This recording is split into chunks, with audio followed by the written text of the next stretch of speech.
আজ আমি আলু দিয়ে পালং শাক ভাজি করব। খুবই টেস্ট হয় এভাবে ভাজিটা করলে। হ্যালো এভরিওয়ান, কেমন আছেন সবাই? আশা করি ভালো আছেন। আপনাদের দোয়ায় আমিও ভালো আছি আলহামদুলিল্লাহ। চুলায় একটা কড়াই বসিয়ে দিয়েছি, দিয়ে আমি আলুগুলা দিয়ে দিয়েছি। আলুগুলো আমি এভাবে ছোট ছোট কিউট করে কেটে নিয়েছি। নিয়ে আমি কড়াইতে দিয়ে দিয়েছি, আর অল্প একটু পানি দিয়ে দিয়েছি আলুগুলো সিদ্ধ করার জন্য। আমি আগে আলুগুলোকে সিদ্ধ করে নেব, তারপর শাকগুলো দিয়ে দেব। তো এ পর্যন্ত আপনারা যারা ভিডিওটা দেখতেছেন প্লিজ একটা লাইক দিয়ে ভিডিওটা ফুল কন্টিনিউ করার অনুরোধ রইল। আপনাদের একটা লাইক আমার কাছে অনেক মূল্যবান, আপনাদের মতো অনেক বন্ধুদের কাছে পৌঁছে দিতে সাহায্য করে। তাই প্লিজ একটা লাইক দিয়ে আমার ভিডিওটা কন্টিনিউ করুন। এখন আমি দিয়ে দিয়েছি শাকগুলো, দিয়ে দিয়েছি, দিয়ে রসুন কুচি আর পেঁয়াজ কুচি দিয়ে দিয়েছি কিছু, দিয়ে এখন লবণ দিয়ে দেব। আর কাঁচামরিচটা আমি পরে দেব, শাকটা যখন একটু কমে যাবে, সিদ্ধ হয়ে কমে যাবে, তখন আমি দিয়ে দেব কাঁচামরিচটা, এখন দেব না। তো শাকটাকে আমি ঢেকে দেব না, ঢেকে দিলে কালারটা নষ্ট হয়ে যাবে, সবুজ থাকবে না। আর চুলার আঁচটা একটু হাই হিটে প্রথমে আমি শাকটাকে সিদ্ধ করে নিচ্ছি, হাই হিটে রেখে। আর পালং শাক তো অনেক নরম, আর দেখুন আমি পানিটা জড়িয়ে দিয়েছি, তারপরও পানি উঠে গেছে। এখন এই পর্যায়ে আমি কাঁচামরিচ দিয়ে দিয়েছি, আর দিয়ে দিয়েছি এক মুঠের চেয়ে একটু বেশি ধনিয়া পাতা।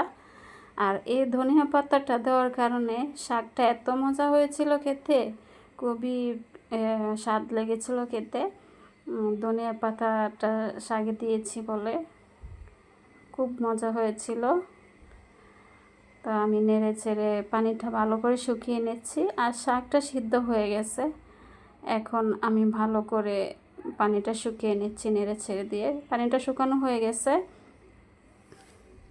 এখন একটা কড়াই বসিয়ে দিয়েছি, দিয়ে আমি 4-5টা শুকনো মরিচ ছোটো ছোটো টুকরো করে কেটে দিয়ে দিয়েছি। দিয়ে এখন শুকনো মরিচটাকে ভেজে নেব।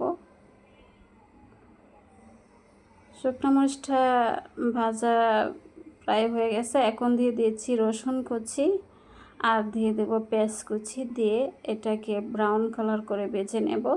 তো আপনারা যারা ভিডিওটা দেখতেছেন, যে যেখান থেকে দেখতেছেন, দেশ কিংবা দেশের বাহিরে, আপনাদেরকে অসংখ্য অসংখ্য ধন্যবাদ। যদি কোনো অংশ আমার রান্নার ভালো লেগে থাকে, তাহলে আমার চ্যানেলটাকে সাবস্ক্রাইব করে দিয়ে লাইক কমেন্ট করে দিয়ে আমার পাশে থাকার অনুরোধ রইল। আপনারা যদি আমার পাশে থাকেন তবেই আমি এগিয়ে যেতে পারবো ইনশাল্লাহ। আপনাদের সাপোর্ট ছাড়া আমার এগিয়ে যাওয়া সম্ভব না। আর যারা সাবস্ক্রাইব করে দিয়েছেন আপনাদেরকে অসংখ্য অসংখ্য ধন্যবাদ, যে আমাকে সাপোর্ট করতেছেন, আমার পাশে আছেন সেজন্য। আর দেখুন আমি শাকটা দিয়ে দিয়েছি, দিয়ে আমি নেড়ে চেড়ে শাকটাকে ভেজে নিচ্ছি। আর খুবই স্বাদ হয়েছিল, এভাবে শাকটা রান্না করলে খুব স্বাদ লাগে। আপনারা এভাবে ট্রাই করে দেখতে পারেন, খুবই টেস্ট হয়। ধনিয়া পাতা দেওয়ার কারণে কিন্তু দ্বিগুণ স্বাদটা বেড়ে যায়। তা আপনাদেরকে অসংখ্য অসংখ্য ধন্যবাদ আমার ভিডিওটা মূল্যবান সময় দিয়ে দেখার জন্য।